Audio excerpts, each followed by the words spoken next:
नमस्कार, बहुत बहुत स्वागत है आपका मनी 9 पर। मैं हूं संदीप ग्रोवर। आप देख रहे हैं क्लोजिंग बज़ और आज की क्लोजिंग बहुत इंपॉर्टेंट, बहुत अहम है। वो इसलिए क्योंकि कल हम अच्छे खासे गेन्स के साथ बंद हुए थे और आज का दिन इसलिए इंपॉर्टेंट था कि क्या हम कल की जो तेजी बनी थी बाजार में 2 दिन की गिरावट के बाद उसको बचा पाते हैं या फिर उसके ऊपर गेन्स और बिल्ड ऑन कर पाते हैं, नहीं कर पाते, क्योंकि कल हमारे सामने वीकली एक्सपायरी खड़ी हुई है। तो आज का सेशन कैसा रहा उसकी हाइलाइट्स आपको बताते हैं और कल के लिए यानी कि जो वीकली एक्सपायरी का दिन है आपको कैसे स्ट्रैटेजाइज करना चाहिए, कैसे तैयारी करनी चाहिए, इस पर खास तौर पे फोकस करते हैं।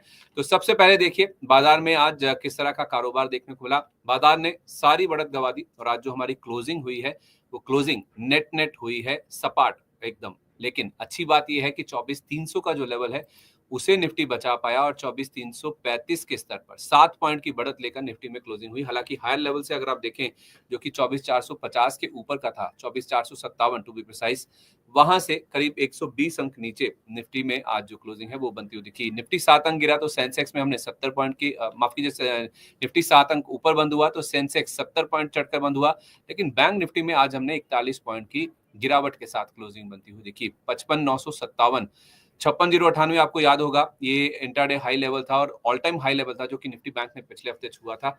वहां से हम कुछ ज्यादा नहीं 150 पॉइंट के आसपास ही दूरी पर बचे थे, लेकिन हाई लेवल से प्रॉफिट बुकिंग शुरू हुई और 550 अंकों से ज्यादा की गिरावट हाई लेवल से लेकर बैंक निफ्टी में आज हमने क्लोजिंग बनती हुई दिखी।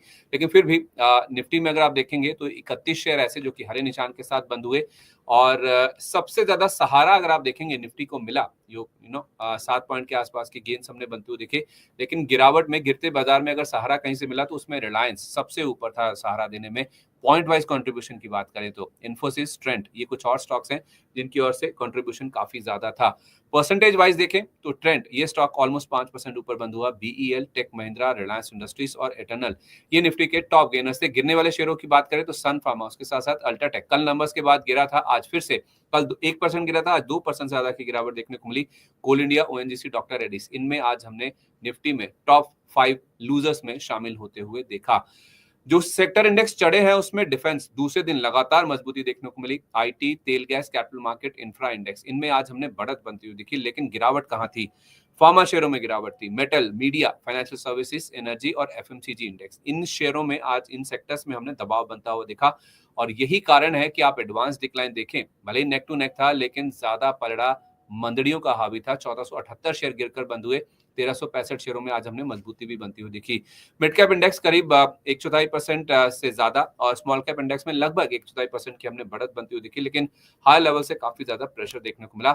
लेकिन एक शेयर जो कि दमदार था, मजबूत था, पूरे बाजार को सहारा देता था, वो है रिलायंस इंडस्ट्रीज का। लगातार दूसरे दिन नतीजों के बाद हमने इस स्टॉक में खरीदारी बनती हुई दिखी।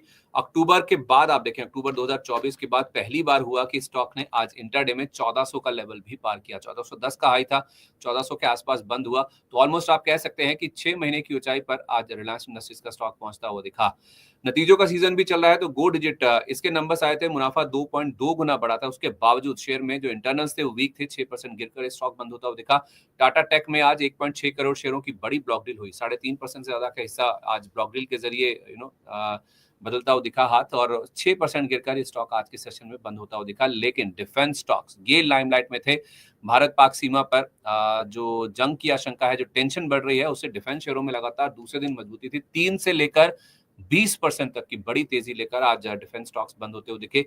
बीएल तो इनफैक्ट निफ्टी के टॉप गेनर्स में शामिल था और पारस डिफेंस एक स्टॉक है जिसने आज 20% का ऊपरी सर्किट भी छुआ और डेटा पैटर्न्स में भी 15% तक की तेजी आज के सेशन में देखने को मिली। तो पहले जरा मार्केट पे बातचीत कर लेते हैं, फिर हम आगे बढ़ेंगे और स्टॉक्स की बातचीत भी करेंगे और दर्शकों के जो सवाल हमारे पास पहुंच रहे हैं उनको भी एड्रेस करने की कोशिश करेंगे। हमारे साथ बातचीत करने के लिए और बाजार को समझाने के लिए, रणनीति बताने के लिए पीएचडी कैपिटल के founder and CEO Pradeep Haldar ji कार्यक्रम में शामिल हो चुके हैं। बहुत स्वागत है सर आपका। Very good afternoon. Good afternoon sir, thank you.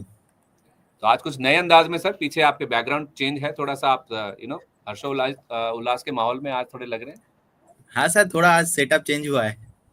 Setup तो सर बाजार का भी चेंज हो गया आपके सेटअप के साथ साथ, नहीं? यस। तो सेटअप बाजार का सर इस तरह से हो गया कि 2 दिन हमने गिरावट देखी पिछले हफ्ते, थर्सडे फ्राइडे, उसके बाद कल का सेशन था मजबूती वाला आज डर इसी बात का था कि क्या हम अपने गेंस को बचा पाएंगे, क्या कंसोलिडेट कर पाएंगे। तो बाजार ने बाखूबी आज तो गैप अप ओपनिंग दिखाई, उसके बाद हाई लेवल्स हमने 450 के ऊपर 24,450 के ऊपर के भी लेवल्स बनते हुए दिखे। लेकिन ये जो जंग की आशंका है जिसको लेकर रिपोर्टिंग नहीं हुई है as per directions of the government, लेकिन माना जा रहा है कि सीमा पार कुछ तो एक्शन हुआ है। इसी की सुगबुगाहट बाजार में है, जिस वजह से हाई लेवल्स पे हमने बाजार खुलने के कुछ ही मिनटों बाद प्रेशर बनता हुआ देख लिया था। लेकिन फिर भी आरआईएल जिस तरह से मजबूत हुआ, बाजार ने होल्ड कर लिया अपने आप को और 7 पॉइंट की मजबूती लेकर निफ्टी सपाट बंद होने में कामयाब हुआ। आज का जो पूरा एक्शन है इसको आप कैसे समराइज करें सर? ये जो कंसोलिडेशन है कितना इंपॉर्टेंट था ये, और आगे क्या इंडिकेशंस मिल रहे हैं अब लेवल्स वाइज निफ्टी के लिए? देखिए संदीप जी, हमने पहले भी बताया कि अब 24,800 के आसपास एक रेसिस्टेंस है। अभी जो मार्केट 24,300 के ऊपर सस्टेन कर रहा है, तो मुझे लगता है कहीं ना कहीं एक बार 24,800 जाने का हाई पॉसिबिलिटीज है। और 24,000 के ऊपर जब तक है, कोई टेंशन का बात नहीं है।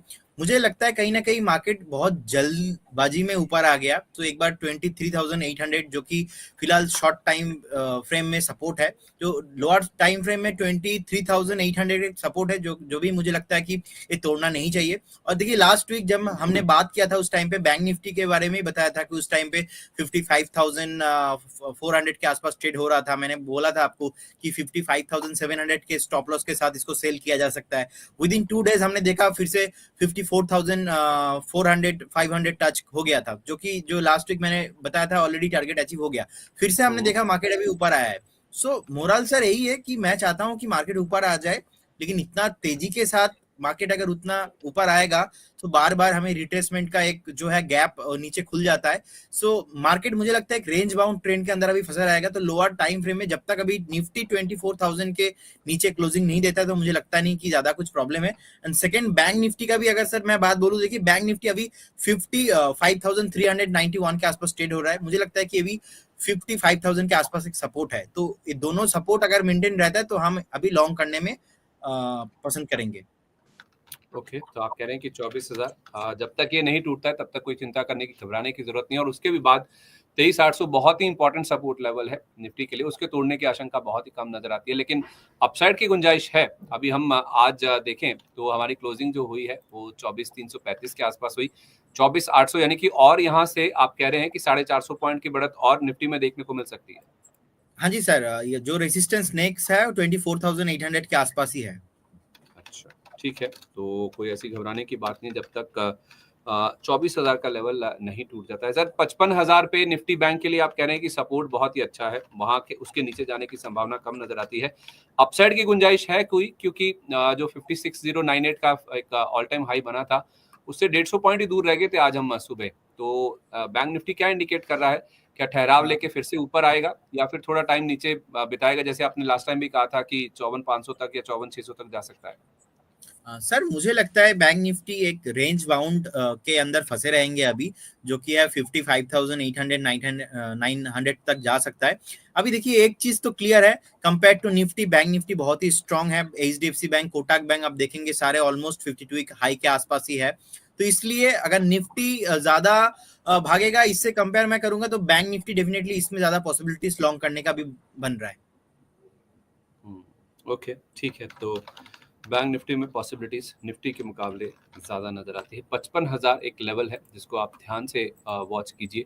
आज हमारी जो क्लोजिंग हुई है 55,391, तो ऑलमोस्ट 400 पॉइंट नीचे, एक बहुत ही अहम सपोर्ट स्तर है बैंक निफ्टी के लिए। तो जब तक 400 पॉइंट नीचे नहीं टूटते हैं, बैंक निफ्टी में 55,000 नहीं टूटता है, तब तक ऐसी कोई घबराने या फिर चिंता करने की बात नहीं है। लेकिन सर कुछ स्टॉक्स की बात करें या फिर सेक्टर्स की बात करें, तो आज बैंकिंग सेक्टर लाइमलाइट में था। जैसे आप कह भी रहे हैं, कुछ निजी बैंकिंग क्षेत्र के स्टॉक्स हैं जो कि बहुत मजबूत हैं।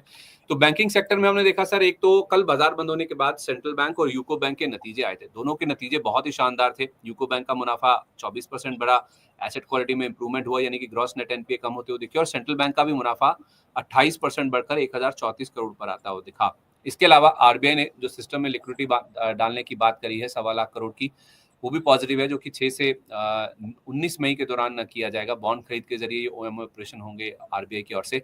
तो इसका इम्पैक्ट हमने आज सारे ही जो छोटे मझोले पीएसयू बैंक है ना, उन पे बनता हुआ दिखा। तो इन स्टॉक्स में, पीएसयू बैंकों में अगर हम बात करें, तो ज्यादा जो एक्टिव थे वो यूको बैंक था 4%, जिसके नतीजे आए। पंजाब एंड सिंध बैंक 3.5% ऊपर था। IOB, bank of Maharashtra, central bank, Canara bank, PNB भी चाहे तो इसमें जोड़ सकते हैं आप। तो बाजार ऊपरी स्तरों से हल्का हुआ। बैंक निफ्टी तो लाल निशान में बंद हो, उसके बावजूद आप देखिए आधे से 4% तक की मजबूती इन ज्यादातर पीएसयू बैंकों में आज हमने बनती हुई दिखी। रीजन मैंने आपको बताए हैं सर। इनमें से अब क्या ये मान के चलें कि ज्यादा पैसा अब छोटे मझोले बैंक्स में बनेगा, पीएसयू बैंक्स में बनेगा? थकते हुए नजर आएंगे निजी बैंक्स, बड़े बैंक खासतौर पे? देखिए संदीप जी, बेसिकली क्या हुआ ना, बहुत टाइम से सेलिंग चल रहा है बैंकिंग काउंटर्स में, और आपने देखा कि अभी private sector bank like HDFC, Kotak, ICICI all time high के आसपास है। तो compare to PSU bank, bank of Baroda, central bank and Canara bank, UCO bank, ये सारे बैंक चला नहीं था अभी। तो वही एक शॉर्ट कवरिंग रैली मूव यहाँ पे आ रहा है। गिरेगा भी तो कितना गिरेगा, तो बहुत टाइम से नहीं चला था। तो मुझे लगता है अभी नेक्स्ट फ्यूचर में चल सकता है, लेकिन मैं भी अभी पीएसयू बैंक पे बॉटम फॉर्मेशन जो है ये कंफर्मेशन नहीं हुआ है। तो इसीलिए थोड़ा इसमें अभी कंफ्यूजन में मैं भी हूँ कि एक यहाँ पे क्या करे, तो बेटर रहेगा एक बार इसको अवॉइड करना, क्योंकि बैंक ऑफ बड़ौदा आप देखेंगे 242 के आसपास अभी जो रिसेंटली एक लो लगाया था, उसके बाद जो अभी 253 के आसपास अभी ट्रेड हो रहा है। मुझे लगता है कहीं ना कहीं 245 के आसपास सपोर्ट है। सेंट्रल बैंक भी देखेंगे अभी 37 के आसपास ट्रेड हो रहा है। मुझे लगता है 34-33 के आसपास एक सपोर्ट है। सो कहीं ना कहीं मैं हायर रेंज पे पीएसयू जो स्मॉल बैंक है इसको लेने के लिए ज्यादा इंटरेस्टेड नहीं हूँ। एक बार वेट करना बेटर रहेगा। बहुत दिन से नहीं चल रहा था, तो इसीलिए एक बाउंस बैक अभी देखने को मिल रहा है। ठीक है, कोई दिक्कत नहीं है। पीएसयू बैंक नहीं लेने, रिलायंस लेना है सर। नतीजों के बाद दूसरे दिन लगातार खरीदारी हमने बनती हुई देखी, 6 महीने की ऊंचाई पर पहुंच गया। जैसे मैंने पहले भी कहा, 9 अक्टूबर 2024 के बाद पहली बार हुआ कि आज स्टॉक 1400 का लेवल पार करने में कामयाब हुआ। क्लोजिंग वहां नहीं हुई है, 1410 का आज इसने हाई लगाया था। आई थिंक 1398 के आसपास बंद हुआ है। हाँ, 1398 रुपए 90 पैसे की क्लोजिंग है, 2.25% ऊपर। तो निफ्टी में अगर हम देखेंगे सर, आज भी टॉप कंट्रीब्यूटर था। करीब करीब 40-45 पॉइंट का जो योगदान है स्टॉक में, आज हमने निफ्टी में बनता हुआ देखा। निफ्टी भले ही 7 पॉइंट ऊपर बंद हुआ, लेकिन निफ्टी में तेजी में योगदान अगर आप रिलायंस का देखेंगे तो आज के सेशन में 45 अंकों के आसपास का हमने बनता हुआ देखा। 1114 रुपए का 52 वीक लो टच किया था इसने सर, और वहां से अगर हम देखेंगे तो ऑलमोस्ट 26% के आसपास की रिकवरी हो चुकी है। और कितना दमखम नजर आता है सर रिलायंस इंडस्ट्रीज में आपको? जिसके पास है वो बने रहे, कोई फ्रेश खरीदारी के भी मूव्स बन सकते हैं? संदीप जी, आपको आई थिंक याद होगा जिस दिन मनी 9 का एनुअल फंक्शन हो रहा था, उस दिन हमने रिलायंस इंडस्ट्री को दोपहर के 12 बजे के शो में रिकमेंडेशन भी था हमारा। तो उस टाइम पे 1170 1180 के भाव चल रहा था। तो आज देखते देखते 1400 रुपया के आसपास आ गया। मुझे लगता है ये जो ब्रेकआउट आया है वीकली बेसिस पे आया है, और यहाँ पे फॉलो अप बाइंग होना चाहिए और कंटिन्यू भी होगा बाइंग। सो इस केस में मुझे लगता है एक बार 1520 तक जाने का हाई पॉसिबिलिटीज है, नेक्स्ट 2 से 3 हफ्ते में देखने को मिल सकता है। लेकिन जब भी आप रिलायंस इंडस्ट्री जैसे स्टॉक बाई कर रहे हो, तो एक चीज ध्यान रखना पड़ेगा हमेशा कि ये एक दिन का स्टॉक नहीं है। एटलीस्ट आपका व्यू थोड़ा मीडियम टर्म से लॉन्ग टर्म होना चाहिए। तो फ्रेश आप बाई, यहाँ पे रिस्क रेशियो ज्यादा अच्छा नहीं आ रहा है। लेकिन जिनका बाइंग है उनके लिए टारगेट रहेगा 1520 से 1530 का एक टारगेट होना चाहिए। मुझे लगता है वो रेंज में डेफिनेटली बहुत जल्दी आते हुए दिखेंगे। अब फ्रेश बाइंग यहाँ पे नहीं करना जिस दिन मार्केट थोड़ा खराब रहेगा, क्योंकि आई थिंक मुझे ऐसा लगता है कि नेक्स्ट कमिंग डेज में मार्केट कभी ना कभी कुछ ना कुछ न्यूज आ ही जाएगा, और उस दिन रिलायंस इंडस्ट्री आपको नीचे में दिखेंगे। तो उस केस में आपको लेना चाहिए। अब market sir already all discounted है न्यूज, क्योंकि मार्केट को पहले से पता था रिलायंस इंडस्ट्री का रिजल्ट अच्छा होने वाला है, इसीलिए 1100 जो 70 1180 है वहां से अभी देखिए नॉन स्टॉप भाग के अभी 1400 के आसपास आ चुका है। तो इसीलिए एक बार वेट करना बेटर रहेगा। फ्रेश बाई का रिकमेंडेशन इस जोन पे नहीं रहेगा। कोई लेवल कंफर्टेबल जहां पे आप फ्रेश खरीदारी के लिए बोलेंगे कि यहाँ हाँ पे मुझे लगता है एक बार 50 to 60 पॉइंट का अगर एक डाउनफॉल मिलता है, तो उस केस में मैं फिर से एक बार री एंट्री करने के लिए कंफर्टेबल रहूंगा। फिलहाल इस जोन पे तो अभी क्या है ना, ऑलरेडी 2 से 3 दिन चल रहा है, तो इसीलिए बेटर रहेगा एक बार यहाँ से 40 to 50 पॉइंट नीचे आएंगे, उस टाइम पे आप एक बार एवरेज करना। 40 to 50 पॉइंट का मतलब ये हो गया कि 1360 से 1350। हाँ जी सर। ठीक है, तो आरआईएल में फ्रेश खरीदारी करनी है तो वेट कर लें। 50 से 60, 40 से 50 पॉइंट का आप यहाँ से और वेट कर लें, तो वो आपके लिए ज़्यादा बेटर रहेगा। 1360 1350 की रेंज में अगर आपको मिल जाए तो ज़्यादा बेटर है। इन लेवल्स, इन रेंज के आसपास मिल जाए तो आप फ्रेश खरीदारी भी कर सकते हैं। जिनके पास हैं वो होल्ड कर लें, 1520 तक भी जाने की संभावना नजर आती है।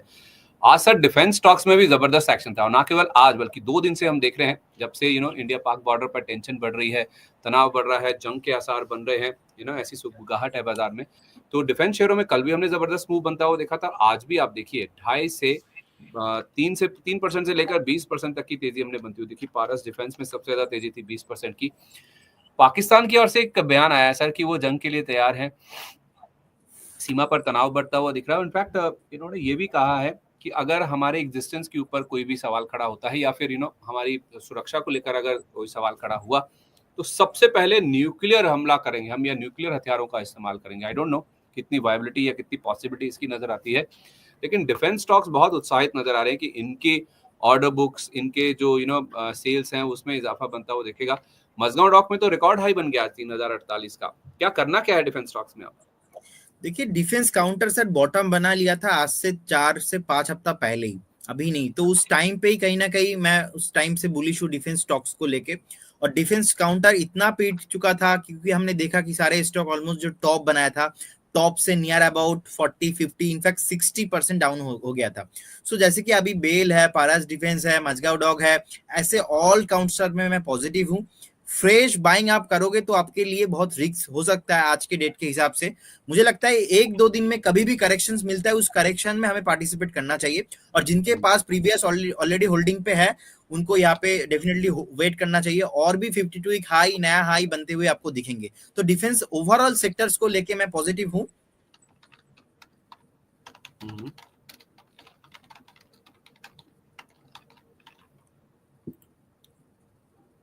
सर आप मेरी आवाज सुन पा रहे हैं सर? हाँ जी सर, यस। अच्छा, अगर आप सर पॉजिटिव हैं, आप कह रहे हैं, तो क्या कोई स्टॉक्स आपने आइडेंटिफाई किए हैं अगर गिरावट पर मिलते हैं, कोई 1-2-3 नाम? देखिए बेल मुझे अच्छा लगता है, और एक डिस्क्लेमर देना चाहूंगा, ऑलरेडी हमारे क्लाइंटों को भी हमने रिकमेंड दिया है, हमारे मॉडल पोर्टफोलियो में भी बेल है। सो अभी 317 का भाव चल रहा है, और ऑलरेडी आपके शो में भी हमने 270-280 के भाव में ऑलरेडी रिकमेंड कर चुके हैं। तो अभी 317 का भाव चल रहा है। मुझे लगता है कि इसका पहला टारगेट 340 होना चाहिए and second target 380 with A stop loss of 300। पहला टारगेट क्या बताया sir? 340 and second target sir 380 with A stop loss of 300। अच्छा, फ्रेश खरीदारी भी कर सकते हैं इसमें? हाँ जी, परफेक्ट है सर। तो 340 से 380 के टारगेट के लिए आप यहाँ पे खरीदारी करें, 300 रुपए का स्टॉप लॉस रख लें। BL यानी कि भारत इलेक्ट्रॉनिक्स, यहाँ पे आप खरीदारी करके चल सकते हैं। बाकी स्टॉक्स में 2 से 3 दिन में कोई भी गिरावट आपको मिलती है तो आप जरूर नीचे में बाइंग करके चल सकते हैं। वर्लपूल ऑफ इंडिया सर, ये स्टॉक 3 महीने की ऊंचाई पर पहुंचता हुआ दिखा है। इनकी यूएस की जो पेरेंट कंपनी है वर्लपूल कॉर्प, उनको अपना हिस्सा बेचना है, और उसका हिस्सा खरीदने के लिए कई सारी पीई कंपनियां यानी कि प्राइवेट इक्विटी फर्म्स है जो कि इच्छुक हैं, जो कि इंटरेस्ट दिखा रही है। उसमें एडवेंट का नाम है, बेन है, टीपीजी है, इक्विटी है, कार्लाइल है, केकेआर के नाम भी सामने आते हुए दिख रहे हैं। अब इनके पास 51% स्टेक है सर, जिसमें से कह रहे हैं कि हम 31% बेचेंगे और 20% को रिटेन करना चाहते हैं। ये वर्लपूल का स्टॉक हमने देखा सर आज दिन के दौरान तो 1300 का जो लेवल है वो भी पार कर गया था, 1330 तक चला गया था, अभी 1287 के आसपास है। लोअर लेवल से हमने देखा है कि इस महीने में ही करीब 30% के आसपास की रिकवरी हो चुकी है। जिनके पास है वो मुनाफा वसूली करें, या फिर इसमें फ्रेश एंट्री का भी मौका बन रहा है? देखिए यहाँ पे फ्रेश एंट्री आप कर सकते हो क्योंकि ऊपर में अभी तक कोई रेसिस्टेंस नहीं है। 1290 के आसपास ट्रेड हो रहा है। लोअर्स टाइम फ्रेम के हिसाब से अगर हम वीकली चार्ट एक बार देखते तो यहाँ पे एक अच्छे से बॉटम भी बनाया। सो बॉटम बनाने के बाद ये जो अभी सस्टेनेबल मूव आ रहा है, मुझे लगता है ये कैरी फॉरवर्ड होना चाहिए। और अभी जो 1290 के आसपास ट्रेड हो रहा है, मुझे लगता है कि 1350 इससे पहले रुकना नहीं चाहिए। तो फर्स्ट टारगेट जो होगा 1350, और सेकेंड टारगेट सर 1390 के आसपास एक रेसिस्टेंस है।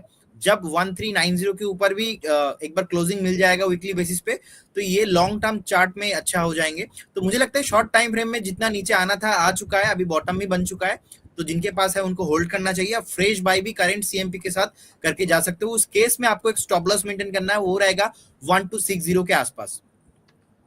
दोनों के लिए, जो फ्रेश और होल्ड कर रहे हैं दोनों के लिए?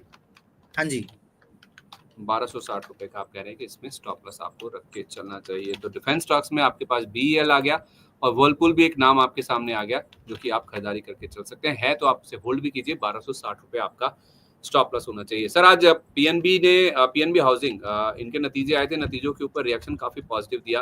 28% इनका मुनाफा ग्रो किया। NII यानी कि शुद्ध ब्याज आय भी इनकी 20% बढ़ती हुई दिखी। तो उसका इम्पैक्ट हमने इस तरह से देखा कि पीएनबी हाउसिंग का शेयर आज 5% के आसपास की बढ़त लेकर बंद हुआ। 1084 तक भी चला गया था, वैसे 1032 का लेवल जो है वहां पे क्लोजिंग हुई। 4 डिजिट यानी कि 1000 का जो लेवल है वो इसने क्रॉस किया है काफी दिनों के बाद। पीएनबी हाउसिंग में ये अपसाइड और चलेगी या फिर मुनाफा वसूल लेना चाहिए? मुझे लगता है जिनके पास है उनको वेट करना चाहिए। और एक चीज, पीएनबी हाउसिंग फाइनेंस बहुत ही वॉलेटाइल और हाई बीटा काउंटर है, तो यहाँ पे अगर आप एंट्री ले रहे हो सो मेक श्योर यहाँ पे बहुत मोमेंटम वॉलेटाइल आप देखने वाले हो, तो इसके लिए आपको आपका पोजीशन साइजिंग और क्वांटिटी बहुत ही कम होना चाहिए। सो देखिए एक चीज, अभी जो करंट मोमेंटम है, जो एक वीकली चार्ट में भी पॉजिटिव आया है और लोअर टाइम फ्रेम में भी अच्छे से बॉटम बनाया है, मुझे लगता है करंट जोन पे 970 का एक स्टॉप लॉस के साथ आप पीएनबी हाउसिंग फाइनेंस को लॉन्ग करके जा सकते हो। उस केस में मुझे लगता है एक बार बहुत जल्दी आपको 1095 का टारगेट आना चाहिए, और जैसे ही 1095 का लेवल क्रॉस करेंगे आपको ऑल टाइम भी हाई आते हुए दिखेंगे, लेकिन वॉलेटाइल है तो इसलिए थोड़ा ध्यान रखना है यहाँ पे। 960 का स्टॉप लॉस, 1095 का पहला टारगेट। हाँ, 970 का स्टॉप लॉस। 970 रुपए का स्टॉप लॉस लगा लीजिए और आप इसमें 1095 के पहले टारगेट के लिए अप्रोच करके चल सकती हैं। ये तो कुछ ऐसे स्टॉक्स हो गए सर जो कि आज टॉप गेनर्स थे या फिर जिनमें आज हमने एक्शन पॉजिटिव साइड पे बनता हुआ दिखा। अब बात करते हैं कुछ ऐसे स्टॉक्स की जो कि नेगेटिव साइड पे एक्टिव थे या जिनमें गिरावट काफी ज्यादा देखने को मिली। उसमें टॉप लूजर्स में जो एक स्टॉक आ रहा है वो है अंबुजा सीमेंट का, जिसके नंबर्स आने थे। नंबर्स में आप देखें तो इनका मुनाफा जो है 55% गिरता हुआ दिखा है। और स्टॉक भी आप देखिए, जो नंबर्स आए उसके बाद आप देखिए 2:30 के आसपास गिरना शुरू हुआ। एक समय 2% गिर गया था। 1.8% की गिरावट लेकर ये स्टॉक बंद हुआ 535 रुपए के आसपास। 530 का लो था, तो ज्यादा दूर नहीं था वहां से। तो मुनाफा गिरा, बहुत दिक्कत की बात है। और मुनाफा इसलिए गिरा क्योंकि इनकी जो अन्य आय है उसमें हमने देखा कि फॉल देखने को मिला। 1352 करोड़ वाला नंबर आ गया 573 करोड़ रुपए पे। रेवेन्यू 6% बढ़ा, इनका EBITDA 9% बढ़ा, मार्जिन में भी आधे % की बढ़त थी। सारे नंबर्स क्वार्टर ऑन क्वार्टर आपके सामने मैं रख रहा हूँ। इनके वॉल्यूम्स भी आप देखिए 18.7 मिलियन टन पर आए। हाईएस्ट क्वार्टरली सेल्स वॉल्यूम इन्होंने रिपोर्ट किया है। स्टैंडअलोन वॉल्यूम्स में भी 22% की बढ़त आई, लेकिन उसके बावजूद मुनाफे के ऊपर बाजार का ज्यादा फोकस था और स्टॉक 2% के आसपास की गिरावट लेकर ही बंद हुआ। अंबुजा सीमेंट पर आपका क्या व्यू है सर, या फिर कोई और ऐसा सीमेंट स्टॉक जो आपको ज्यादा पसंद हो, अगर अंबुजा सीमेंट नहीं तो? देखिए अंबुजा सीमेंट का जो है रिजल्ट बाजार को पसंद नहीं आया, तो इसलिए थोड़ा आज नीचे है। लेकिन अंबुजा सीमेंट, और कल देखिए अल्ट्राटेक का रिजल्ट आया था, अल्ट्राटेक के साथ भी सेम हुआ, लीडर है लेकिन फिर भी नीचे ही है। तो देखिए रिजल्ट उतना अच्छा नहीं आया जो मार्केट एक्सपेक्टेशन था मार्केट से, सो इसीलिए नीचे आया। अभी अंबुजा में आपको पता ही है कि अदानी का भी स्टेक है, तो इसीलिए बहुत हाई वॉलेटिलिटी भी है। और देखिए एक चीज तो क्लियर है कि 500 के ऊपर एक ब्रेकआउट आया था, ब्रेकआउट के बाद अभी सस्टेन कर रहा है, होल्ड कर रहा है 500 के जोन को। तो जब तक 500 का ये जो जोन है इसको मेंटेन कर रहा है, मुझे नहीं लगता कि अंबुजा सीमेंट पे ज्यादा कुछ प्रॉब्लम होना चाहिए, और बहुत ऑलरेडी नीचे आ गया था। सो अंबुजा सीमेंट को भी आप लॉन्ग करके जा सकते हो विद स्टॉप लॉस ऑफ 495। और अल्ट्राटेक मेरा बहुत ही फेवरेट है। देखिए अल्ट्राटेक लार्ज कैप हो गया, तो जिनको थोड़ा रिस्क कम चाहिए वो अल्ट्राटेक के साथ जा सकता है। अच्छा, जो थोड़ा रिस्क ले सकते हैं वो अंबुजा सीमेंट को 495 रुपए के स्टॉप लॉस के साथ खरीदें। अगर आप रिस्क ज्यादा नहीं ले सकते हैं तो फिर आप अल्ट्राटेक सीमेंट को खरीदें, लेकिन उसका सर टिकट साइज बहुत ज्यादा है, इस चक्कर में कोई ज्यादा खरीद नहीं पाते रिटेल निवेशक। देखिए सर टिकट साइज से ज्यादा है, लेकिन एक चीज चार्ट में जो इंटरेस्टिंग पैटर्न है, लगातार जब वीकली एक बार ब्रेकआउट आया था जुलाई 22 में, उसके बाद कभी भी अपना वीकली जो मूविंग एवरेज है उसके नीचे क्लोजिंग नहीं दिया, नंबर 1 पर। नंबर 2, रिसेंटली बहुत टाइम से कंसल्टेशन कर रहा था, 12,000 के ऊपर क्लोजिंग ही दे नहीं पा रहा था, तो रिसेंटली 12,000 के ऊपर क्लोजिंग भी आया। अब ये जो रिजल्ट खराब हुआ, सेंटिमेंट खराब हुआ, इसके चलते नीचे आ रहा है। मुझे लगता है कि अगर आपके पास पैसा है, पेशेंस है, 1 से 1.5 साल का, आप अल्ट्राटेक सीमेंट को लेके जा सकते हो। आपको बाई करना है 11,800 के जोन पे नहीं, आपको बाई करना है 11,200 से 11,400 इस जोन पे। कभी भी आएंगे, मतलब यहाँ से भी और 400 से 500 पॉइंट नीचे कभी भी आपको मिलता है, तो मुझे लगता है अल्ट्राटेक सीमेंट आपके पोर्टफोलियो का एक नेक्स्ट डायमंड बन सकता है। ओके, कितना व्यू देना होगा सर, कितना होल्ड करना होगा इसे? 1 से 1.5 साल का व्यू रहेगा सर। ओके, 1 से 1.5 साल का आप नजरिया रखिए, पोर्टफोलियो में ऐड कीजिए अल्ट्राटेक को। 11,200 से 11,400 की रेंज में खरीदने के लिए कह रहे हैं ना सर? हाँ जी, यस यस। ठीक है, अगर इस रेंज में आपको मिल जाता है, आप खरीदारी करें तो आपके पोर्टफोलियो का जेम हो सकता है, बशर्ते आप थोड़ा सा व्यू लॉन्ग टर्म का रखें। अल्ट्राटेक को, आप मार्केट लीडर है सीमेंट सेक्टर में, तो इसको आप जरूर अपने पोर्टफोलियो में जगह दे सकते हैं। टाटा टेक्नोलॉजी सर, ये भी ना बहुत सारे निवेशकों के पोर्टफोलियो में है भी, और बहुत सारे लोग पूछते भी हैं इसको लेकर, क्योंकि उत्साह बहुत ज्यादा है स्टॉक को लेकर। उत्साह इसलिए क्योंकि 500 रुपए का इशू प्राइस था, मुझे याद है जब इसका आईपीओ आया था, आई थिंक 2023 नवंबर में कभी आया था। 500 वाला सीधा 1400 रुपए पे लिस्ट हुआ था, उसके बाद कभी दर्शन हुए ही नहीं सर 1400। अब तो 1400 छोड़िए, 700 भी गनीमत सी होगी स्टॉक के लिए। 597 का लो लगाया था सर, इसने 600 भी तोड़ दिया था जब मार्केट में गिरावट हो रही थी। थोड़ा उठना शुरू हुआ था, आज भी 692 तक भी गया था, लेकिन 662 पर 6% गिर के बंद हुआ। इसमें ब्लॉक डील हुई है आज, उसका इम्पैक्ट देखने को मिल रहा है। तो सर इसमें चिंता की बात यह है कि अगर कोई बड़ा निवेशक जिसके पास 6% हिस्सा है, वो उसमें से 4% इन लेवल्स के आसपास ऑफलोड कर रहा है, दैट मीन्स उसको कोई उम्मीद ही नहीं है कि ये स्टॉक चलेगा। देखिए Sandeep ji, definitely you are right. देखिए जब आईपीओ आया था उसके बाद हमने देखा आईपीओ डे का high, again my IPO high strategy. So IPO high जो स्ट्रेटेजी है बेसिकली, उसके बाद हमने देखा आईपीओ दिन का जो हाई है ना, उसके ऊपर ही क्लोजिंग दे नहीं पाया। उस डे वन से मैं इस काउंटर पे नेगेटिव हूँ, लास्ट 5 महीने से नेगेटिव हूँ, 4 महीने 5 महीने से हम शो कर रहे हैं, ईच एंड एवरी शो में मैंने नेगेटिव ही हूँ, अभी भी मैं नेगेटिव ही हूँ। क्योंकि एक चीज, जो मंथली ब्रेकआउट है, मंथली ब्रेकआउट दे नहीं रहा है और अपने आईपीओ हाई के ऊपर जा नहीं रहा है। अभी तो फिलहाल 50% ही मार्केट वैल्यू गिर गया। तो मुझे लगता है ये जो अभी 660 के आसपास ट्रेड हो रहा है, जिनके पास है उनको एक स्ट्रिक्टली स्टॉप लॉस मेंटेन करना चाहिए। 620 होना चाहिए वो stop loss, 620 is your stop loss. यहाँ पे फ्रेश रिकमेंडेशन नहीं रहेगा, बाय आपको नहीं करना है। और अगर आपको एग्जिस्टिंग पोजीशन है तो आपको 620 का स्टॉप लॉस के साथ इस काउंटर को फिलहाल अभी होल्ड करना है। थोड़ा बहुत बाउंस बैक आएगा, उस केस में थोड़ा चेंजेस हो सकता है। रिजल्ट भी खराब आया है और लगातार देखिए market know everything, that is why result आने से पहले लास्ट 2-3-4 महीने से मार्केट खराब हो गया है। पर्टिकुलर टाटा टेक्नोलॉजी खराब हो चुका है, डिफेंस इतना गिरा, रेलवे इतना गिरा, स्मॉल कैप मिड कैप इतना गिरा, लेकिन टाटा टेक्नोलॉजी जो नीचे आया है अभी ऊपर आने का नाम ही नहीं ले रहा है। तो यही एक संकेत है, हमको समझना पड़ेगा इसमें कुछ ना कुछ चल रहा है। ओके, परफेक्ट है सर। नंबर्स शायद बाजार पहले से ही जानता था कि ठीक नहीं आने वाले हैं। तो टाटा टेक्नोलॉजीज में आज तो ब्लॉक डील भी हुई है, ब्लॉक डील की वजह से गिरा है। तो इसमें फ्रेश खरीदारी नहीं करनी, अगर आपके पास है तो 620 का स्टॉप लॉस लगा के होल्ड करें। फ्रेश खरीदारी के लिए तो कोई संकेत फिलहाल चार्ट पे नहीं देखने को मिले हैं। AW एग्री बिजनेस, इसके भी नंबर्स आए सर, 4% गिर के स्टॉक बंद हुआ। मुनाफा बढ़ा, रेवेन्यू भी बढ़ा, इनके अबिड्डा में भी अच्छी खासी बढ़त आई, दिक्कत आई मार्जिन में, और मार्जिन ही प्रेशर पॉइंट है सर इनका। 2.5% के मार्जिन आए, 2.7%, वैसे ही बहुत कम है, उससे भी 20 बेसिस पॉइंट नीचे ये स्टॉक का मार्जिन डिलीवर कर पाया। ये स्टॉक लो लेवल से रिकवर बहुत अच्छा हुआ था। अभी भी आप देखेंगे जो आज की गिरावट है उसके बाद 1% का एक महीने में आपको पॉजिटिव रिटर्न दिखेगा। तो जो रिकवरी आई थी इस स्टॉक में, उसके बाद अगर हम देखें जिस तरह के नंबर्स इन्होंने रिपोर्ट किए हैं, अब चार्ट्स पे क्या दिख रहा है इसके?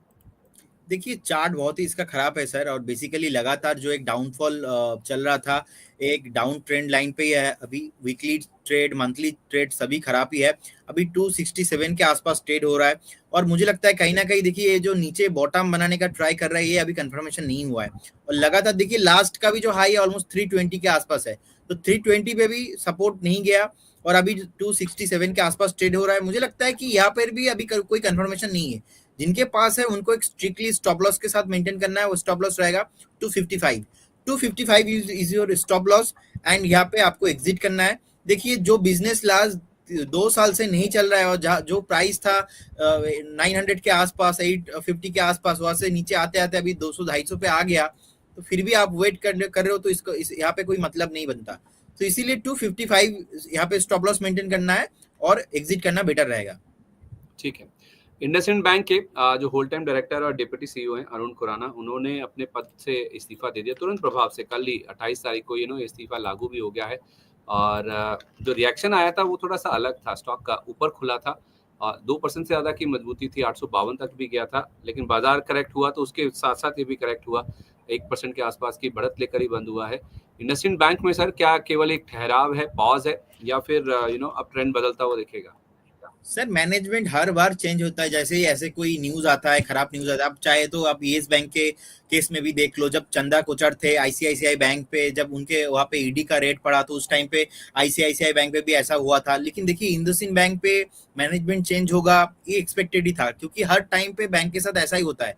अभी फिलहाल जो इंडसइंड बैंक नीचे आया था, गैप बना था, वो गैप फिल करने में ऊपर आ रहा है। As a technical chart. So मैं यही बोलना चाहता हूँ कि अभी 836 के आसपास आ गया है। मुझे लगता है आपको एक 770 का एक स्टॉप लॉस के साथ इंडसइंड बैंक को होल्ड करना चाहिए। अगर कभी भी 770 ब्रेक करता है तो उस केस में आपको इस काउंटर में नहीं रहना है, क्योंकि कल को हमें नहीं पता कि क्या क्या कुछ खराब हो सकता है, बट मार्केट नो एवरीथिंग। सो अगर आज ऊपर आ रहा है, ठीक ठाक लग रहा है, बहुत नीचे आया था, तो इस वजह से एक रैली जो अभी पेंडिंग था वो रैली बस आ रहा है। तो इसीलिए 770 स्टॉप लॉस रखिए और होल्ड कीजिए। फ्रेश बाई करने का कोई यहाँ पे रिकमेंडेशन नहीं रहेगा। ठीक है, जिनके पास है वही होल्ड करें, फ्रेश ना खरीदारी करें। यस, परफेक्ट है, ठीक है। तो फ्रेश खरीदारी करने की फिलहाल इंडसइंड बैंक में राय नहीं है। है आपके पास तो 770 ये लेवल को आप कीनली इंपॉर्टेंटली याद कर लीजिए, रट लीजिए, लिख लीजिए।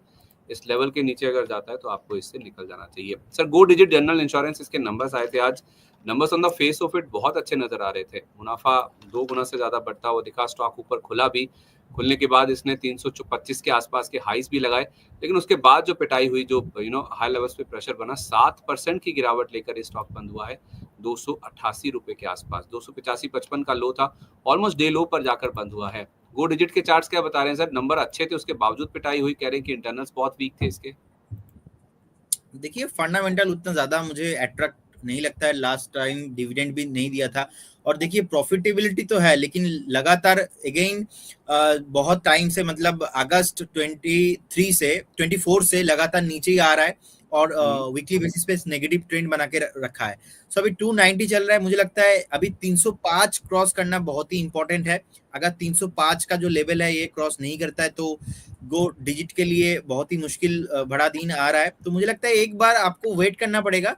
एट फर्स्ट 305 जो जोन है इसको क्रॉस करने दीजिए वीकली लेवल पे, उसके बाद जाके यहाँ पे कुछ पॉजिटिविटी बन सकता है। अच्छा, ठीक है, परफेक्ट है सर। ये बात होगी गो डिजिट की। एक औरोबिंदो फार्मा भी देख लीजिए सर। फार्मा आज सबसे बड़ा लूजर था सेक्टर इंडेक्स की बात करें तो। औरोबिंदो फार्मा अगर हम देखें तो औरोबिंदो फार्मा में आज गिरावट अच्छी खासी हमने बनती हुई दिखी।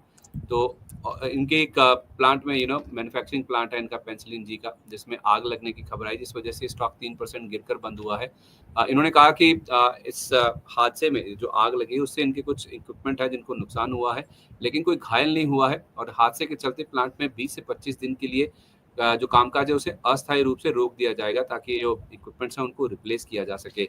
औरोबिंदो फार्मा सर, ये जो इंसिडेंट हुआ है उसके बाद और डाउनसाइड आपको नजर आती है, या फिर इन्हीं लेवल्स के आसपास चाहे तो कोई खरीदारी कर सकता है? देखिए मुझे लगता है कि औरोबिंदो फार्मा में अभी और भी डाउनसाइड पोटेंशियल है, और आज का जो पैटर्न बना है बेसिकली एक शूटिंग स्टार बनाया है डेली कैंडल पे। ये शूटिंग स्टार सर जब भी चार्ट में बनता है एक बार ना बहुत नीचे आता है, मतलब यहाँ से 7 to 10% गिर जाता है स्टॉक। तो बेसिकली अभी 1200 के ऊपर सस्टेन कर रहा है। आज 1200 के नीचे तो क्लोजिंग नहीं दिया।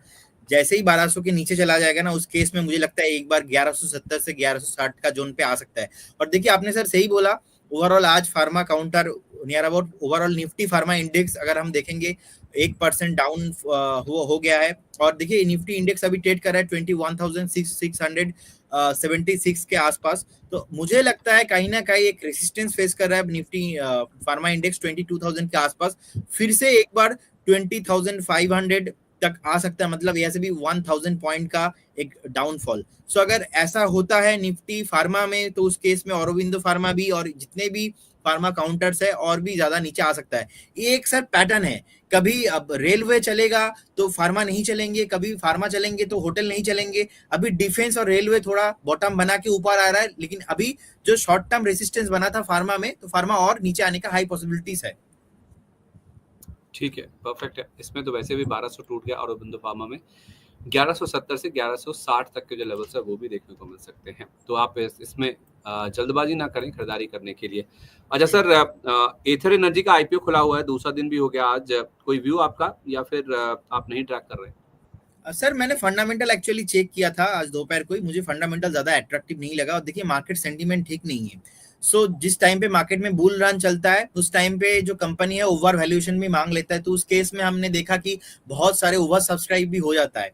लेकिन इस केस में at the today view market ठीक नहीं है, तो मेरे ख्याल से एक बार इग्नोर करना बेटर रहेगा। क्योंकि आपको पता है मेरा आईपीओ है स्ट्रेटेजी, एक बार आईपीओ आने दीजिए, उसके बाद देखेंगे, उसके बाद इसका जो है वैल्यूएशन करेंगे, उसके बाद जाके इन्वेस्ट करेंगे। फिलहाल अभी आईपीओ में इन्वेस्ट करने का कोई सलाह नहीं रहेगा। अच्छा, ठीक है, परफेक्ट है। अभी सर बाजार बंद होने के बाद बीपीसीएल के रिजल्ट्स भी आए हैं। इनका जो मुनाफा आया 3,214 करोड़ का आया है और बाजार का जो अनुमान था उससे ऑलमोस्ट 20% के आसपास के ऊपर के नंबर से इन्होंने रिपोर्ट किए हैं। EBITDA भी अच्छा ग्रो किया है, मार्जिन में भी हमने देखा है कि काफ़ी अच्छी बढ़त देखने को मिली, 7% के आसपास के मार्जिन से इन्होंने रिपोर्ट किए हैं, जबकि पिछले क्वार्टर में यानी कि Q3 में 6.7% का नंबर था। तो मुनाफा इनका घटकर जरूर आया 3,214 करोड़ रुपए पर, लेकिन जो बाजार मान के चल रहा था उससे नंबर्स अच्छे आते हुए दिखे हैं। आज हमने देखा सर बीपीसीएल में काफी अच्छे मूव्स बनते हुए दिख रहे थे, ओएमसीसी काफी अच्छे चल रहे थे, बाजार हल्का हुआ उसके साथ ये भी हल्के होते हुए दिखे। लेकिन क्या बीपीसीएल में सर 376 का जो ऑल टाइम हाई है वहां तक के अगर कोई अपेक्षा करता है, जैसे हमें सवाल मिलते भी हैं, तो क्या वो सही होगा? देखिए सर, बीपीसीएल में क्या होना, चार्ट में लोअर टाइम फ्रेम से वीकली पैटर्न में एक फ्लैग पैटर्न बना। जब जब ऐसे फ्लैग पैटर्न वीकली चार्ट में बनता है, जो फॉलो अप बाइंग रहता है टेक्निकल पे, वो हमेशा कंटिन्यू रहता है। तो अभी का जो प्राइस है 310 311 के आसपास हो रहा है, एक रेसिस्टेंस है 335, तो 335 मुझे लगता है पहला टारगेट होना चाहिए। अगर 335 के ऊपर एक बार सस्टेन करता है तो उस केस में एक बार ऑल टाइम हाई में जाने का हाई पॉसिबिलिटीज है। लेकिन फिलहाल चार्ट अच्छा ही है, खराब नहीं है, एक बार वेट करना पड़ेगा। तो टारगेट फिलहाल 335 रहेगा। अच्छा, आज बजाज फाइनेंस, बजाज फिनसर्व के नंबर्स भी आने थे। कल का दिन इंपॉर्टेंट सर इसलिए है क्योंकि Adani power, IOC, Varun beverages, Vedanta, Indus towers के नंबर आने हैं।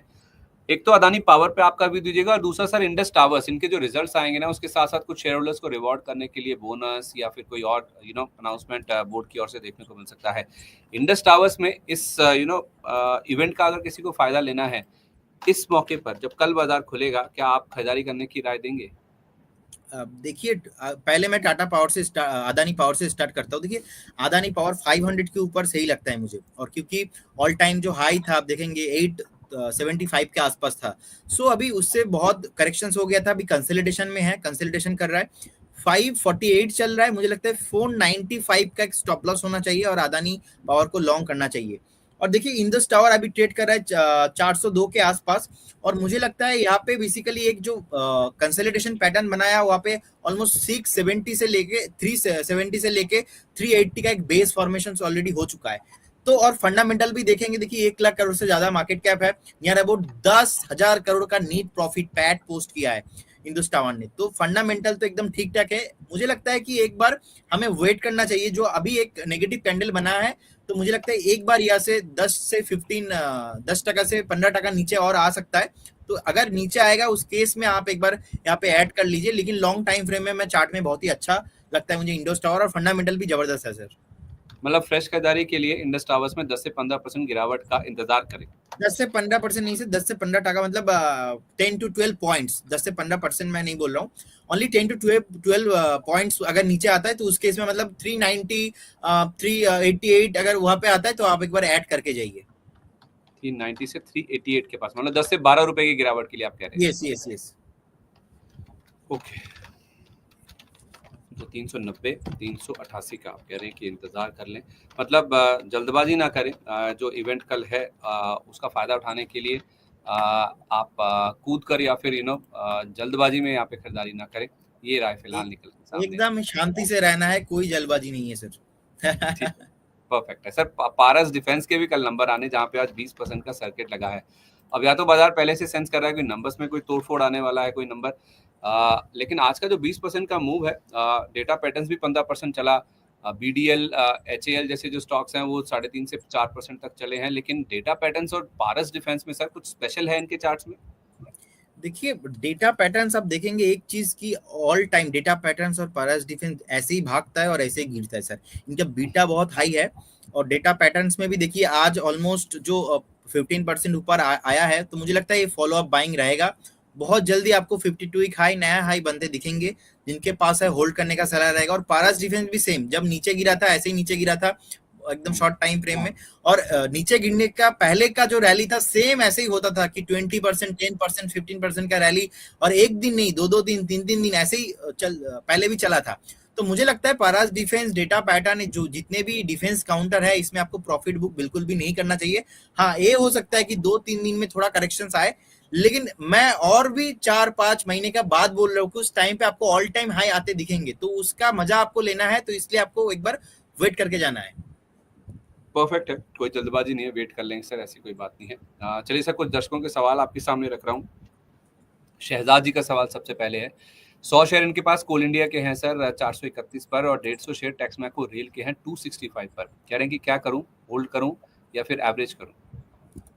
देखिए, कोल इंडिया बेसिकली आप देखेंगे बहुत टाइम से नीचे आ रहा है। इसका अभी जो बॉटम फॉर्मेशन है वो कंफर्मेशन नहीं हुआ है, और हायर टाइम फ्रेम में भी मल्टीपल रेसिस्टेंस है। आप देखेंगे 410 415 के आसपास मल्टीपल टाइम रेसिस्टेंस है। तो मुझे नहीं लगता जब तक 415 क्रॉस नहीं करता तो इसमें कोई ज्यादा फॉलो अप बाइंग आएगा। तो एक बार रेंज बाउंड के अंदर फंसे रहेंगे तो एक बार अवॉइड करना बेटर रहेगा, और जिनके पास है होल्ड कीजिए, फ्रेश रिकमेंडेशन नहीं है। और टेक्स मैको रेल पे देखिए अभी 139 140 के आसपास ट्रेड हो रहा है। मुझे लगता है कि एक बार 150 क्रॉस करना सही रहेगा।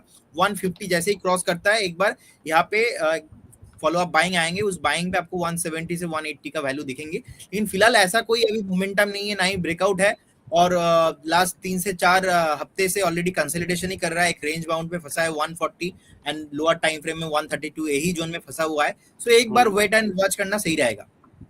ठीक है, वेट एंड वॉच करें टैक्समैको रेल को। और कोल इंडिया अगर आपके पास है तो 415 पार होने का आप इंतजार करें, जब तेजी बनेगी होल्ड कीजिए। फ्रेश खरीदारी कोल इंडिया में फिलहाल के लिए एडवाइस्ड नहीं है।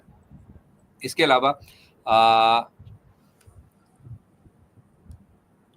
शेयरों की बात करें जो हमारे पास सवाल आ रहे हैं, उसमें सर ये राहुल राय जी का सवाल है। कह रहे हैं कि निफ्टी 24,300 पुट खरीदा, लास्ट में 43 बाय प्राइस, कल सर मार्केट डाउन जा सकता है, क्या करूं सर? इन्होंने सवाल भी अपना काफ़ी वैसे लिया है। इन्होंने सर 24,300 का पुट ले रखा है, और कुल मिला के ये कह रहे हैं कि इनको लॉस हो रहा है। उम्मीद कर रहे हैं कि कल ये मार्केट नीचे जाएगा क्या?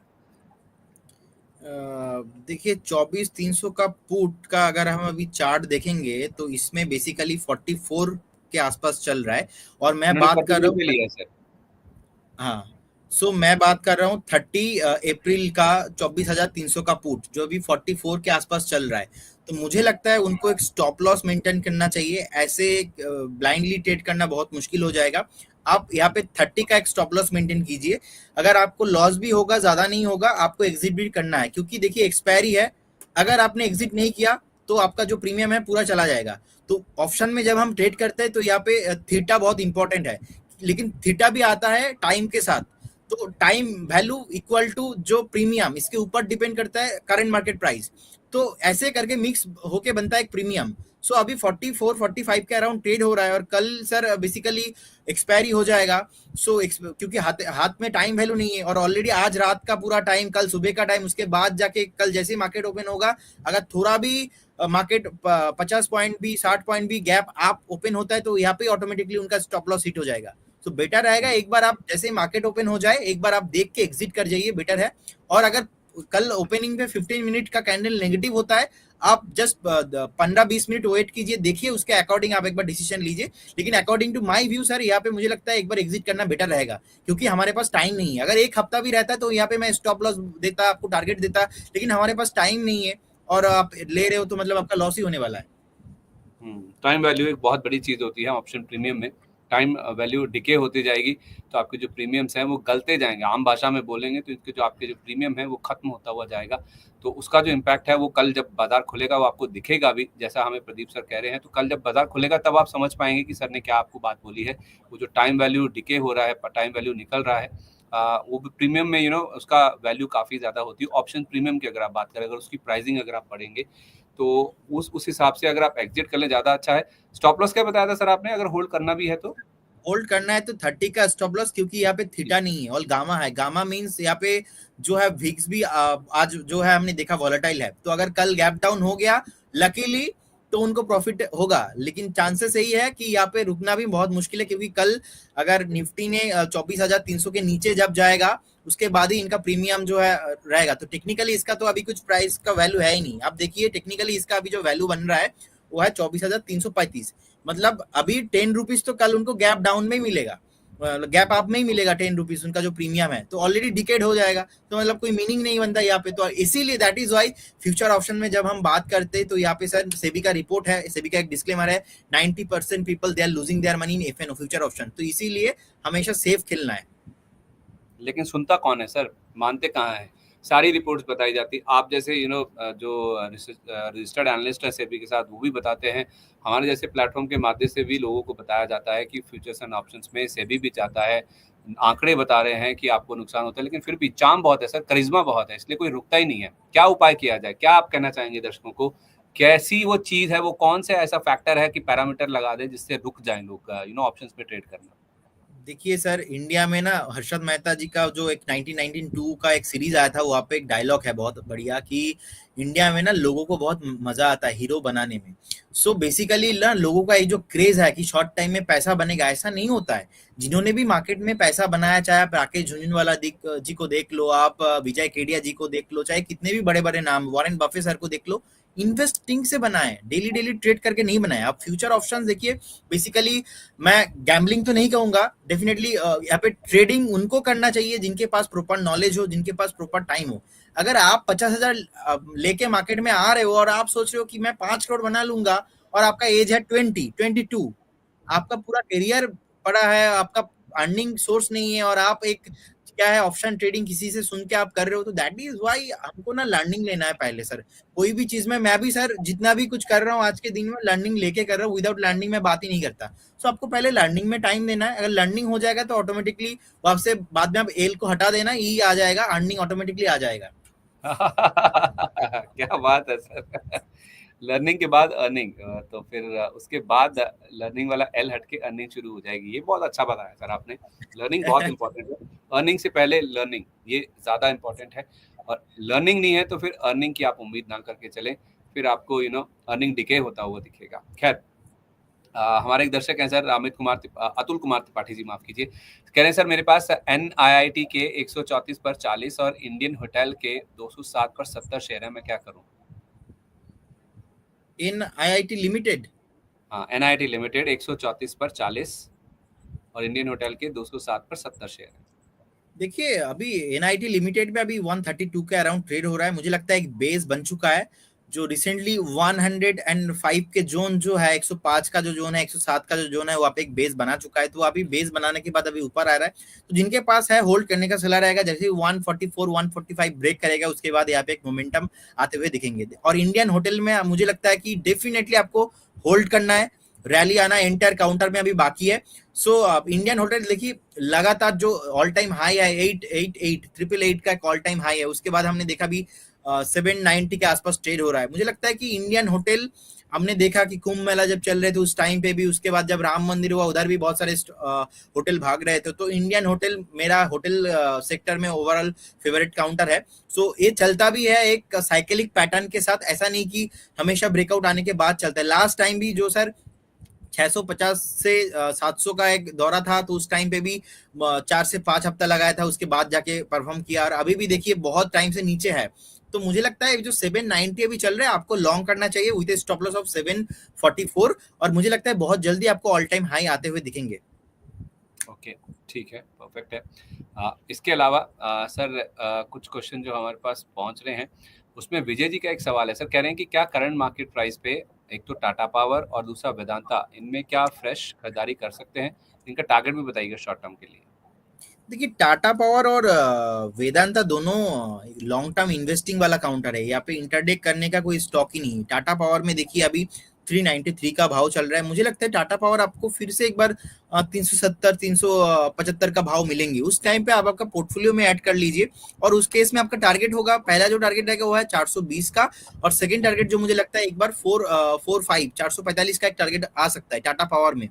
और वेदांता देखिए, वेदांता भी सेम है, लेकिन वेदांता का फॉर्मेशन बहुत अच्छा है। तो वेदांता आप करेंट जोन से बाई करके जा सकते हो। रिसेंटली जो एक पैनिक लो लगाया था ऑलमोस्ट 366 के आसपास, वहां से भी वेदांता अभी आप मूवमेंट आया है, बॉटम फॉर्मेशन हो चुका है। तो मुझे लगता है वेदांता आप करेंट जोन से बाई करके जा सकते हो। अभी 416 के आसपास ट्रेड हो रहा है। मुझे लगता है बहुत जल्दी आपको 470 से 475 का जोन आते हुए दिखेंगे। इस केस में आपको एक स्टॉप लॉस भी मेंटेन करना है, वो रहेगा आपको 370 रहेगा वेदांता का स्टॉप लॉस। तो दोनों ट्रेडिंग करने वाला स्टॉक नहीं है, दोनों इन्वेस्टिंग का स्टॉक है। एटलीस्ट मैंने जो टारगेट और स्टॉप लॉस बताया, आपको एक बार 3 से 4 महीने का व्यू होना चाहिए। तो टारगेट क्या बताया सर आपने? 370 का स्टॉप लॉस तो आ गया। 370 का टारगेट सर मुझे लगता है एक बार 465 से 470 का टारगेट आ जाएंगे वेदांता में। ठीक है, तो थोड़ा स्टॉप लॉस डीप नहीं है सर इसमें? सर स्टॉप लॉस डीप है क्योंकि मुझे लगता है ये ना थोड़ा सेफ हो जाएगा उनके लिए, और लगातार जो नीचे आया था अभी 370 के आसपास, तो मुझे नहीं लगता कि इसके नीचे और जाएगा, और क्योंकि फंडामेंटल भी बढ़िया कंपनी है तो स्टॉप लॉस हिट ही नहीं होगा। इनफैक्ट इसके ना सर नंबर्स आने हैं कल, और नंबर्स को लेकर जो अनुमान है वो बहुत ही ऊंचे हैं।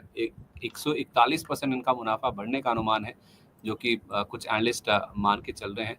तो इनके अनुमान बहुत ज़्यादा हैं, और स्टॉक अगर आप देखेंगे हाल फिलहाल कुछ ज़्यादा अच्छा परफॉर्म किया नहीं है। साल दर साल जो रेवेन्यू है वो 11% ही बढ़ना है, लेकिन मुनाफे में बहुत ज़्यादा उम्मीदें बाजार लेके चल रहा है। पिछले एक महीने में देखें तो स्टॉक 9% गिरा है, 6 महीने में 12% के आसपास करेक्ट हुआ है। तो उस लिहाज से जो ऑल टाइम हाई इसने बनाए थे 527 के आसपास के, वहाँ से करीब 110 रुपये नीचे है। तो जैसे हमें प्रदीप जी बता भी रहे हैं कि आप 470 तक के जोन्स, 465 470 तक के जोन्स के लिए इसमें खरीदारी करके चल सकते हैं। स्टॉप लॉस स्ट्रिक्ट होना चाहिए 370 का, थोड़ा डीप है लेकिन यही स्टॉप लॉस आ रहा है जहां पे आप खरीदारी करके चल सकते हैं। इस बीच महेश चौधरी जी का सवाल है, कह रहे हैं कि sir please Concord Bio share पर जैन साहब की राय में बाइंग प्राइस 1861। तो इन्होंने सर किसी और के कहने पे लिया है, मैं उसमें तो नहीं जाना चाह रहा, लेकिन सर 1861 में इन्होंने लिया है कॉनकॉर्ड बायोटेक का शेयर। अगर आप देखेंगे तो इसमें सर फिलहाल 1565 ये लेवल देखने को मिल रहा है। 1861 की बाइंग है इनकी सर, अच्छे खासे लॉस में है। हालांकि इन्होंने ये नहीं बताया कि कितनी क्वांटिटी इनके पास है, लेकिन पर शेयर ही अगर आप देखेंगे तो इनका लॉस काफी ज्यादा है, 300 रुपए के आसपास का। देखिए इस केस में क्या है ना, अभी कोई ज्यादा अच्छा पॉजिटिव फॉर्मेशन चार्ट पैटर्न नहीं बना है, ना डेली वीकली ना ही शॉर्ट टाइम फ्रेम में। तो मुझे लगता है आपको ना यहाँ पे एक स्ट्रिक्टली स्टॉप लॉस मेंटेन करना है। आप जिनके भी कहने से आपने लिया हो, हर एक एनालिस्ट का अलग अलग व्यू रहता है। देखिए मेरा व्यू जो है, इसमें अभी कोई पॉजिटिव मोमेंटम नहीं है, तो चार्ट में भी आपको नहीं दिखेंगे, प्राइस एक्शन भी आते हुए नहीं दिखेंगे। आपको एक क्या करना है, एक स्टॉप लॉस मेंटेन करना है, वो है 1520 का। तो 1520 का आप एक शॉर्ट टाइम फ्रेम में स्टॉप लॉस मेंटेन कीजिए। मेक और ब्रेक जोन पे है, क्योंकि लगातार ना लास्ट 3 टाइम्स ऑलरेडी यही जोन से बाउंस बैक कर रहा है। तो इस बार भी ऐसा हो जाए कि अगर 1520 सस्टेन हो जाता है, तो उस केस में आपको आपका जो बाइंग प्राइस है हो सकता है कि 4 से 5 महीने में आ जाए, लेकिन फिलहाल आपको 1520 का एक स्ट्रिक्टली स्टॉप लॉस मेंटेन करना है। ठीक है, परफेक्ट है। निहारिका जी कह रही है कि आरआईएल फ्रेश बाय कहाँ करना चाहिए। आरआईएल पे तो हम ऑलरेडी बात कर चुके हैं सर। गेल कह रही है कि 190 पर बाय किया है शॉर्ट टर्म के लिए, मार्केट एक साथ ऊपर गया है, गिरावट कितनी हो सकती है, इनको डर काफी ज्यादा है। 190 पर गेल रखा हुआ है, तो गेल में क्या करें। और दूसरा रिलायंस फ्रेश बाय करने के लिए सर आपने गाइड कर ही दिया है, इनको एक बार गेल के ऊपर सलाह दे दीजिए सर।